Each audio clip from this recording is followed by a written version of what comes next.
नमस्कार दोस्तों, enlighten Bharat YouTube channel पर आपका बहुत-बहुत स्वागत है। मैं रक्षित परमार। दोस्तों, आज मैं उदयपुर में हमारे साथ में एक ऐसे वरिष्ठ समाजवादी नेता हैं हमारे बीच में, श्री रामकिशन जी, पंडित रामकिशन जी, जो कि राजस्थान के ही नहीं बल्कि पूरे देश भर में आज के समय में सबसे वरिष्ठतम समाजवादी नेता के तौर पर अ, मतलब सर का जो एक और प्रतिष्ठित समाजवादी नेता के तौर पर माने जाते हैं। और जैसा कि आज सर उदयपुर के दौरे पर हैं, अभी उदयपुर में एक कार्यक्रम हुआ था, जिसमें श्री हिम्मत सेठ साहब, जिनकी सच का सामना जो पुस्तक है, उसका लोकार्पण समारोह था। उसमें पंडित रामकिशन जी ने एज़ ए मुख्य अतिथि के रूप में थे और कार्यक्रम में आपने बहुत ही मतलब आज के समय पर प्रकाश डाला था कि उस समय का जो राजनीतिक परिदृश्य क्या था और वर्तमान समय के राजनीतिक हालात क्या है। तो आज हम बात करेंगे सर से और जानेंगे कि कितना कुछ बदला है। जैसा कि आपकी जो उम्र है वर्तमान में वो 98 साल है, तो लगभग 1 सदी पूरी हो चुकी है और इस सदी में इतने मतलब जो आपका एक पुराना जो एक राजनीतिक अनुभव है, वो वर्तमान समय में किस तरह से प्रासंगिक हो सकता है, उस लिहाज से भी हम सर से बात करेंगे। सबसे पहले तो sir enlighten Bharat YouTube channel पर आपका बहुत-बहुत स्वागत है। जी, हम बताइए। तो सर मैं सबसे पहले आपसे ये जानना चाहता हूँ कि आपको अभी कुछ समय पहले सेंचुरी ऑफ द मैन का एक पुरस्कार दिया गया है, शताब्दी पुरुष के रूप में एक पुरस्कार दिया गया है। तो वो पुरस्कार आप उसके क्या मायने हैं सर? देखिए, वो तो एक तरह का हमारे साथियों का सम्मान है। जी। उनका प्रेम, उनका लगाव, उसका सम्मान है। वाक़ई उसका अर्थ केवल ये है हुँ, कि इन 100 सालों में समाजवादी आंदोलन हुँ। ने कितना प्राप्त किया, जी। कितना वापस रह गया। अब समाज की आगे की स्थिति में हम क्या कर सकते हैं, उसे देखकर ही हमने 100 साल के अनुभव के आधार पर वो सम्मान दिया था। उसके लिए हमारे साथियों के लिए बहुत-बहुत धन्यवाद। जी। अब सर मैं जानना चाहूँगा कि जो आपका एक राजनीतिक तौर पर जो अनुभव रहा है, एक विधायक के रूप में रहा हो या एक सांसद के रूप में, तो मैं स्टेप बाय स्टेप जहाँ से आपने अपना राजनीतिक सफ़र शुरू किया, संक्षिप्त में छोटा-छोटा कार्यकाल मैं जानना चाहूँगा कि वो कार्यकाल कैसा रहा और कौन से वर्ष में आप कहाँ से चुने गए थे? उसके बारे में थोड़ा-सा प्रकाश डालें, आपके राजनीतिक जीवन के बारे में। देखिए, हम लोगों का राजनीतिक जीवन शुरू हुआ था भरतपुर में प्रजा परिषद के भीतर एक कार्यकर्ता के रूप में। जी। उसके बाद जब कांग्रेस के अंदर कांग्रेस सोशलिस्ट पार्टी थी, हालाँकि मैं उसका कोई विधिवत मेंबर नहीं था, पर उत्तर प्रदेश के नज़दीक होने की वजह से भरतपुर में मेरे लोगों से संबंध थी। जी। जब उन्होंने कांग्रेस से अलग होने का फैसला किया, तो हम लोगों ने भी काम भरतपुर में प्रजा परिषद से अलग होकर सोशलिस्ट पार्टी का निर्माण किया। सोशलिस्ट पार्टी का निर्माण करने के साथ ही हुँ, मैं जिला पार्टी का पहली बार अध्यक्ष रहा, हुँ, सचिव रहा और उसके बाद सोशलिस्ट पार्टी के काम को निरंतर बढ़ाता रहा। सन 57 में मैंने पहले विधानसभा का चुनाव लड़ा, जी। उसमें मैं पराजित हुआ। हुँ, 62 में दोबारा चुनाव लड़ा, उसमें विजयी रहा। जी। फिर सोशलिस्ट पार्टी के चुनाव लड़े, 67 में फिर विजयी रहा। 72 में हमारी पार्टी के कुछ साथी चुनाव से 15 दिन पहले पार्टी को छोड़ गए, हुँ, इसलिए उसकी वजह से मुझे पराजित होना पड़ा। जी, पर उसके 2 साल बाद भरतपुर में उपचुनाव हुआ 74 में, जी। उसमें मैं फिर चुनाव जीता हुँ, और वो चुनाव इतना महत्वपूर्ण था। उस समय उत्तरी भारत में चूँकि उत्तर प्रदेश में मिड टर्म होने वाले थे, इसलिए उत्तरी भारत में आम कोशिश थी कि विरोधी कोई जीत नहीं पाए। तो 74 के चुनाव में उस समय हरदेव जोशी जी मुख्यमंत्री थे और उनके मंत्रिमंडल का हर सदस्य उस समय चुनाव में मेरे खिलाफ गए थे। हर मोहल्ले में एक मंत्री था। दूसरे राज्यों के भी मुख्यमंत्री आए थे, उसमें केवल इंदिरा गांधी और जगजीवन राम जी नहीं आए थे, बाकी सब लोग मेरे खिलाफ आए थे। जी। उसमें भी जनता के सहयोग से हुँ, बिना ज़्यादा खर्च किए, बिना पैसे के चुनाव जीता था।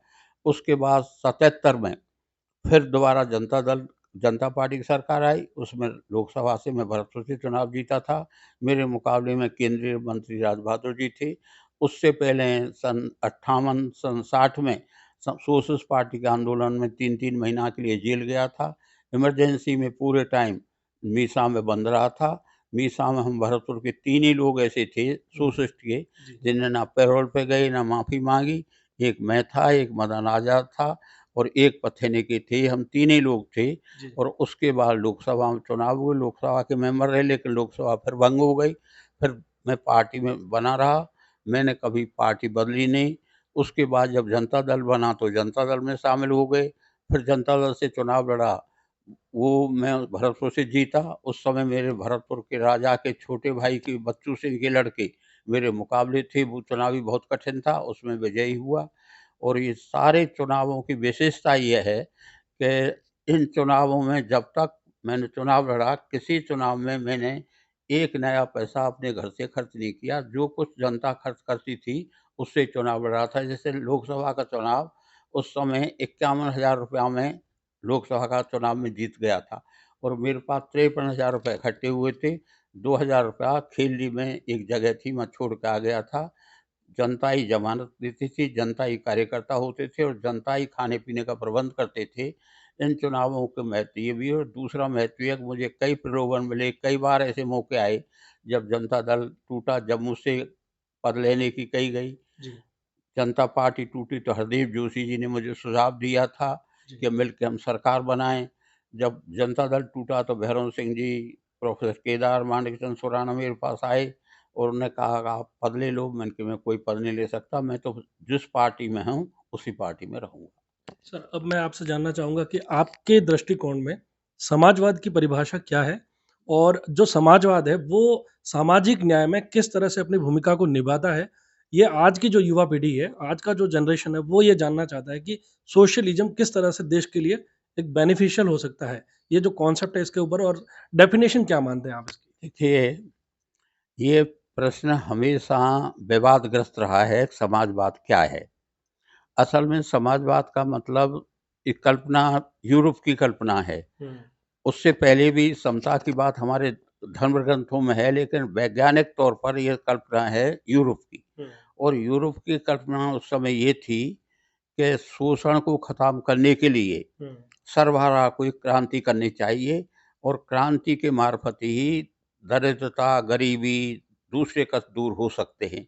लेकिन ये इसके साथ-साथ उस जिसको हम कम्युनिज़्म कहते हैं, हुँ, वो कम्युनिज़्म में एक व्यवस्था ये ज़रूर थी हुँ, कि हमें क्रांति के मार्फत सत्ता प्राप्त करनी है, वो संघर्ष के मार्फत ही हो सकती है, जी, और क्रांति के मार्फत क्रांतिकारियों को ही सत्ता सँभालनी चाहिए, हुँ, हुँ, जिसको उन्होंने सर्वहारा की डिक्टेटरशिप कहा था। ये सारी धारणा थी पूरे यूरोप की। उसके बाद सारे संसार में समता के लिए एक आंदोलन हुआ। अलग-अलग देशों में अलग नाम से एक विचार फैला, शोषण खत्म करो, समता लाओ। इसकी ठोस परिभाषा ख़ास तौर पर डॉक्टर लोहिया ने दी थी जी, अंत में।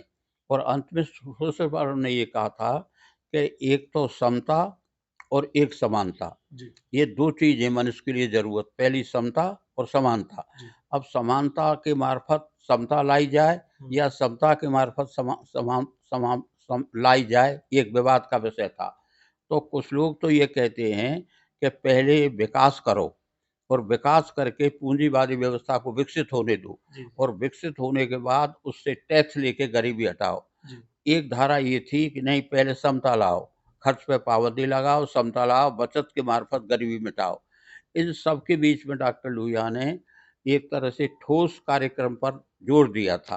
तो उन्होंने एक बात तो ये कही थी कि रोटी, कपड़ा, मकान, मनुष्य की जो बेसिक ज़रूरतें हैं, इसकी पूर्ति के लिए हमें संघर्ष करना है। उस समय के समाज में ये सब चीज़ें उपलब्ध नहीं थी। नहीं, तो जब इनके लिए करना है, तो उसके लिए हमने दूसरी बात ये भी कही थी क्या कि भई हमारे गरीब और अमीर के बीच में जो विषमता है, वो ज़्यादा नहीं होनी चाहिए। जी, उन्होंने कहा संपूर्ण बराबरी तो संभव नहीं है, हुँ, संपूर्ण बराबरी कभी नहीं आएगी दुनिया में, हुँ, पर हुँ, संभव बराबरी के लिए कोशिश करनी कोशिश की चाहिए। जानी और चाहिए। संभव बराबरी में उन्होंने फ़ॉर्मूला दिया था कि एक अगर मेरी आमदनी ₹100 है, तो बड़े से बड़े लोगों की आमदनी 1,000 से ज़्यादा नहीं होनी चाहिए। बिल्कुल, मतलब 1 और 10 का अंतर।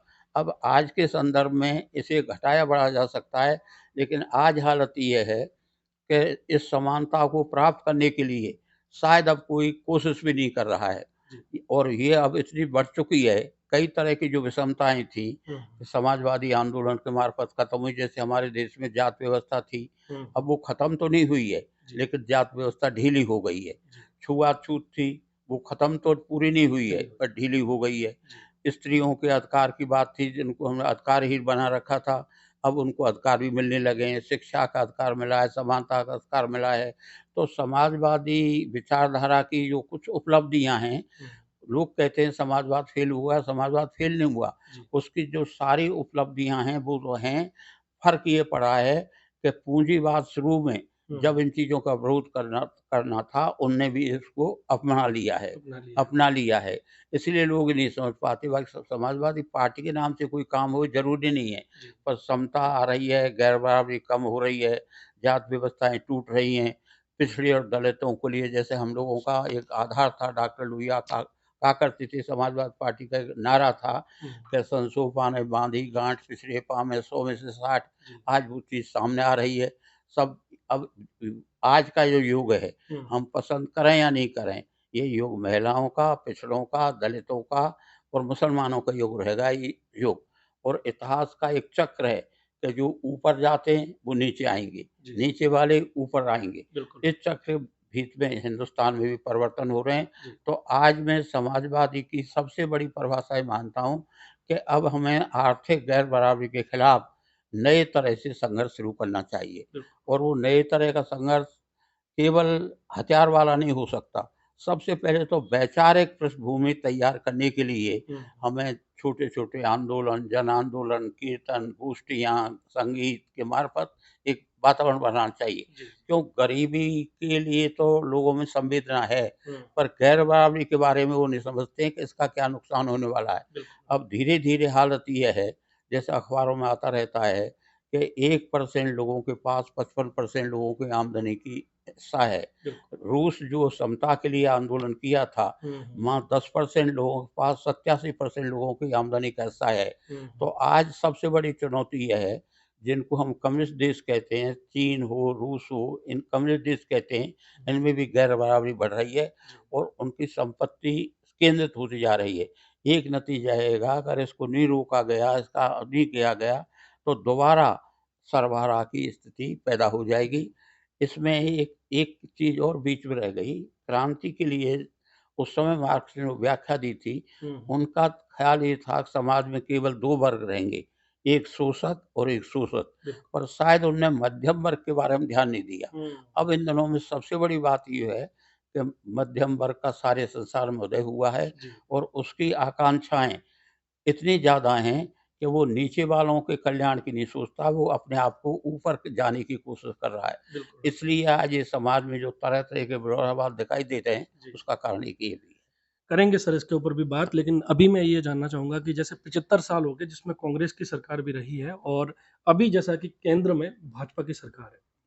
आपको क्या लगता है कि अभी तक इन दोनों सरकारों ने मतलब अभी भाजपा का तो बहुत ही कम कार्यकाल रहा है, वो एक नए सिरे से अभी उभर रही है। कांग्रेस का एक लंबा कार्यकाल रहा है। कितना समाजवाद अभी इन दोनों दलों ने अपनाया है और इन्हें मतलब क्या ये आपको लगता है कि ये अपना भी रही है समाजवाद? देखिए इसको ऐसा लेकर है, हाँ। कांग्रेस ने हम लोगों ने जब ये कहा था, हुँ, कांग्रेस छोड़ी थी, जी। उस समय उन्होंने समाजवादी कार्यक्रम की बात कही थी।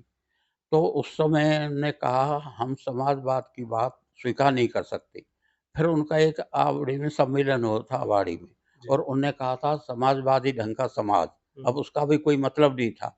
लेकिन उसके बाद इतना ज़रूर हुआ है कि मिक्स इकोनॉमी के साथ हुँ, हुँ, समाजवाद की जो मुख्य चीज़ थी रोटी, कपड़ा, मकान, हुँ, इसकी तरफ ध्यान देना शुरू कर दिया था। जी। और वो धीरे-धीरे इसका नतीजा अब ये हुआ है, अब तक की सरकारों के सारे काम का नतीजा हुँ, कि देश में जो गरीबों की संख्या थी, वो निश्चित तौर पे कम हुई है। जी। मैं ये नहीं कहूँ वो अमीर हो गए हैं या उनकी हालत संपन्न हो गई है, हुँ, लेकिन जो गरीब थे उनकी संख्या कम हुई है। कम हुई, लेकिन उसके विपरीत नतीजा ये हुआ है कि गैर बराबरी बहुत ज़्यादा बढ़ी है। बढ़ी है। तो गैर बराबरी बढ़ी है, गरीबों की संख्या कम हुई है। अब ये जो सारे कार्यक्रम थे, हुँ, गरीबी हटाओ, जात तोड़ो, छुआछूत मिटाओ, स्त्रियों को अधिकार दो, हुँ, ये जो समाजवादी आंदोलन के हिस्से थे, जी। इनको कांग्रेस ने भी अपनाया हुँ, और अब भारतीय जनता पार्टी भी अपना रही है। अपना रही है। हालाँकि भारतीय जनता पार्टी आरंभ में हुँ, वो समाजवाद के ना जनसंघ का निर्माण समाजवाद के खिलाफ ही हुआ है जी। और उनके मन में ये भी है। लेकिन आज की परिस्थितियों का दबाव ये है कि आज भारतीय जनता पार्टी भी स पूँजीवादी व्यवस्था के साथ-साथ गरीबों के लिए कार्यक्रम ला रही है। जी। उसकी आज की व्यवस्था ये है कि जो वर्ण व्यवस्था की समर्थक पार्टी रही है, वो पिछड़े और दलितों को शिखर पे ला रही है, अवसर दे रही हो। अवसर दे रही है। वो उसकी आस्था नहीं है, उसकी अवसरवादिता है, उसकी मजबूरी है। अच्छा। आस्था होती तो शुरू से इन चीज़ों को लागू करती।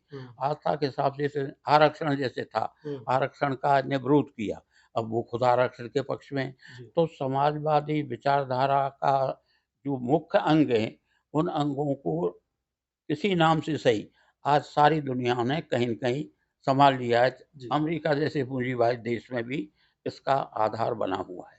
अब सर जैसे कि समाजवादी दल है, वो अगर भविष्य में केंद्र में अस्तित्व में आता है, तो क्या राजनीतिक नीतियाँ मतलब क्या राजनीतिक जो नीतियाँ हैं वो प्राथमिकता में रहनी चाहिए आपके हिसाब से?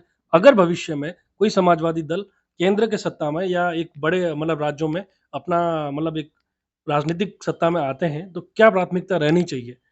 देखिए, राजनीतिक दल समाजवादी पार्टी के रूप में जनता दल टूटने के बाद उत्तर प्रदेश में आया था। जी।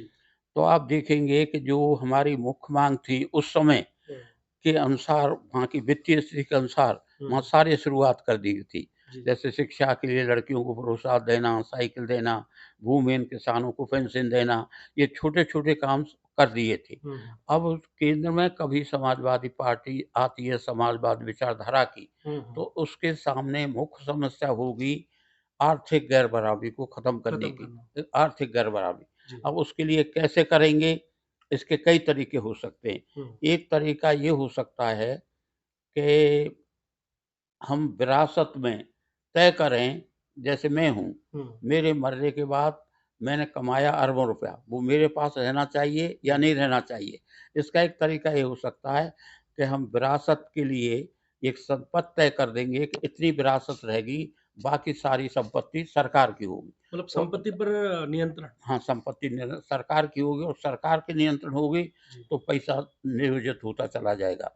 अब पूँजी 2 तरह की है हमारे यहाँ, एक तो चालू पूँजी है, जिससे उत्पादन बढ़ता है।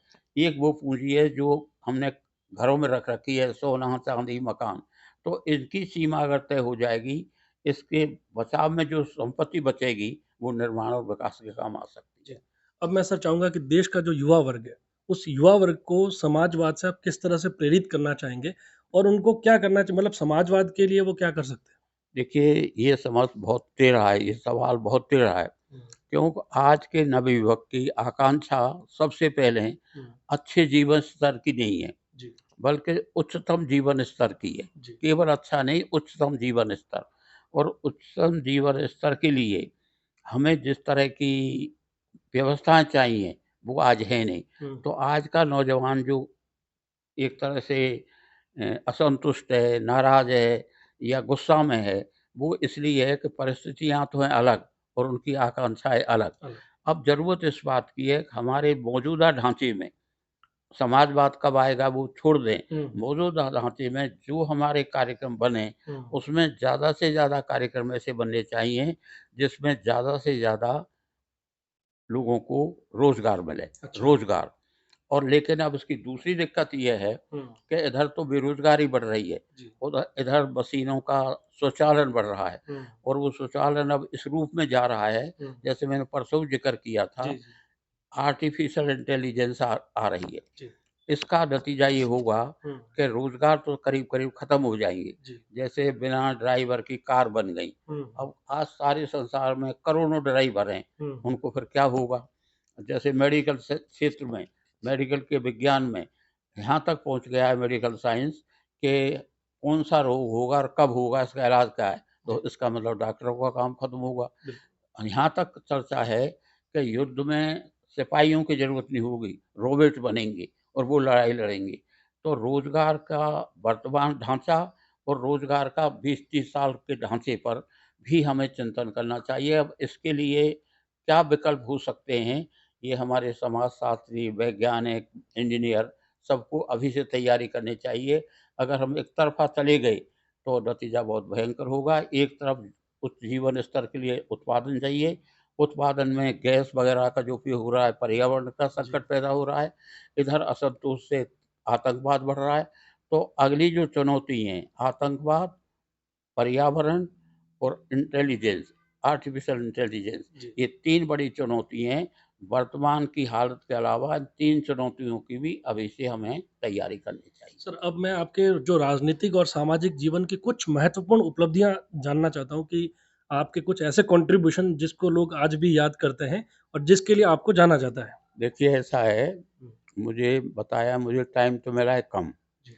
लेकिन जिस क्षेत्र में मैं रहा हूँ, हाँ। वहाँ विकास सबसे ज़्यादा हुआ है और जी। मेरे विकास की विशेषता ये है हुँ। कि मैं सत्ता में नहीं रहा हूँ, विरोध में रहा हूँ। अच्छा। तो विरोध में होते हुए विकास कराना बहुत असंभव है। जी। जैसे मैं 10 साल रहा हूँ गैर विधानसभा में। हुँ। आप चले जाओ किसी से पूछो, तो वो आपको बता देंगे कि ये काम जो आज हो रहे हैं, उनकी शुरुआत मैंने 10 साल 20-25 साल की पहले थी। कर दी थी। जी। इसी तरह मैं भरतपुर में रहा, हुँ। उस समय भैरों सिंह जी मुख्यमंत्री थे धौलपुर से, जी। मैं था विधायक। तो भरतपुर में चले जाओ आप भरतपुर में, तो मैं विरोध में रहते हुए 1 से 25 गाँव को मैं सड़क से जोड़ा था। जी। पूरे क्षेत्र में बिजली लाया था, पूरे क्षेत्र में शिक्षा का प्रबंध किया था। तो वहाँ जाएँगे लोग तो आपको 2 बात विशेष तौर पर कहेंगे हुँ, कि विकास की शुरुआत ग्रामीण क्षेत्र में सबसे ज़्यादा मैंने की हुँ, और हुँ। दूसरी विशेषता ये है कि सारे प्रलोभन के बावजूद मैंने दल नहीं बदला, मैंने राजनीतिक मर्यादा कायम की है, क्योंकि मैंने अगर जैसे जब दल टूटते थे, तो प्रलोभन दिया जाता था मंत्री बनने का। मुझे डायरेक्ट कहा नहीं कि प्रलोभन होते थे, लेकिन मैंने कभी स्वीकार नहीं किया। मैं वो हमेशा अ, जो सही था, उस समय विभाजन को मैं गलत मानता था। मैं मुख्य धारा के साथ रहा हूँ, हालाँकि वो मुख्य धारा भी विलुप्त हो गई और टूटने वाले खत्म हो गए, जी। लेकिन मैंने राजनीतिक मर्यादा, दल-बदल और विकास के नाम पर मेरी विशेष उपलब्धियाँ हैं। सर 1977 में आप सांसद का चुनाव भी लड़े थे और जीते भी थे। अब सर मैं ये जानना चाहता हूँ कि संसद और उसके आस-पास के उस समय के आपके क्या अनुभव थे और वर्तमान परिस्थितियाँ आप कहाँ देखते हैं? देखिए, उस समय हम चुनाव जीते थे, हुँ। वो एक बड़ी कठिन समय के बाद चुनाव हुआ था। हुँ। कटुता थी लोगों के मन जी। में, क्यों हम लोग जेल में थे, बिना कारण इमरजेंसी का टाइम उसके बाद हाँ, का टाइम था। हाँ, जेल में निकले थे, जी। कटुता थी। लेकिन फिर भी मर्यादित आचरण था। हुँ। आज की हालत ये है, उस समय के विधानसभा के लोकसभा की बहस आप देखेंगे, हुँ। तो सार्थक बहस होती थी। आज सार्थक बहस नहीं होती है, आजकल नकारात्मक बातों पे ज़्यादा चर्चा होती है, अच्छा। नकारात्मक पे। और आज जो पहले हमारा भाईचारा था, हुँ, हुँ। जैसे मैंने एक उदाहरण दिया था अपने लोकसभा के चुनाव का, जी। कि राज बहादुर जी मेरे विरोधी थे, हाँ। लेकिन मेरी गाड़ी खराब होने के बाद उन्होंने मिस्त्री भिजवाया, जी। एक युग तो वो था। हुँ। एक मैं घटना और बताता हूँ, सन 74 के चुनाव के बाद जी। हरदीप जोशी मुख्यमंत्री थे। हुँ, हुँ। मैं उसके बाद चुनाव हार गया था। हुँ, तो हुँ। मैं एक दिन अजमेर जाने के लिए चौराहे पे खड़ा था। हुँ, हुँ। हरदीप जी आए, उनके कैसे खड़े हो? मैं कि मुझे जाना है अजमेर, बस के। तो वहीं बस से जाओगे? मैं हाँ। फिर खड़े क्यों रिक्शा? तो उन्होंने कहा मैं गाड़ी से छोड़ दूँ? मैं ना। तो हरदेव जी खुद घर गए वापस और अपनी प्राइवेट गाड़ी से मुझे स्टैंड पे छुड़वाया था। अच्छा। यानी मैंने मना की तो घर गए और हुँ। अपने लड़के से कहा प्राइवेट गाड़ी से उनको छोड़ के आओ। तो वो युग सकारात्मक संघर्ष का था। जी। अब नकारात्मक संघर्ष हो रहे हैं और अब जो ये ट्रेंड चला है विशेष तौर पर, अब जो बड़ा खतरा हुआ है, हुँ। जैसे कांग्रेस मुक्त भारत का मतलब विरोधी विचारधारा को खत्म करना है। हुँ। लोकतंत्र में जब तक विरोधी दल नहीं होंगे, जब तक लोकतंत्र सफल नहीं हो सकता। अच्छा। ये चुनाव के जो रिज़ल्ट आए, ये जीत का उत्साहित होने की बात नहीं है। हुँ। हमारे चिंतन की वजह ये है कि अगर देश के अंदर से विरोधी, मैं विचारधारा की दृष्टि से नहीं कह रहा हूँ कौन-सी विचारधारा हो, पर जो विचारधारा हो उसके विपरीत दूसरे संगठन भी होना चाहिए, जी। जिससे सरकार की आलोचना, समालोचना, सुझाव वगैरह कर सकें। स्थिति अब ये हो गई है। तो ये जो ट्रेंड बड़ा खतरनाक है और इसके अंदर भी जिस तरह ये मुख्यमंत्रियों के सिलेक्शन हो रहे हैं, हुँ, हुँ। ये तो और भी ज़्यादा खतरनाक है। ये हालाँकि उनके दल का काम है, मैं उसमें दखल नहीं देता वो क्या करते हैं। पर सिलेक्शन जिस तरह से हो रहे हैं, विधायकों से चर्चा की जाती है, लेकिन वो सब औपचारिकता है, उसका हुँ, कोई हुँ। मतलब नहीं है। ऊपर के नेता जो चाहते हैं, कोई हाई कमांड नहीं, 1-2 लोग चाहते हैं, उसको बना देते हैं।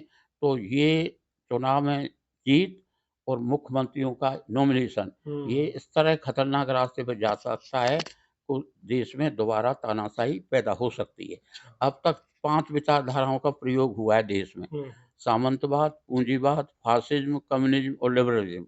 अब चल रहा है लिबरलिज्म का युग।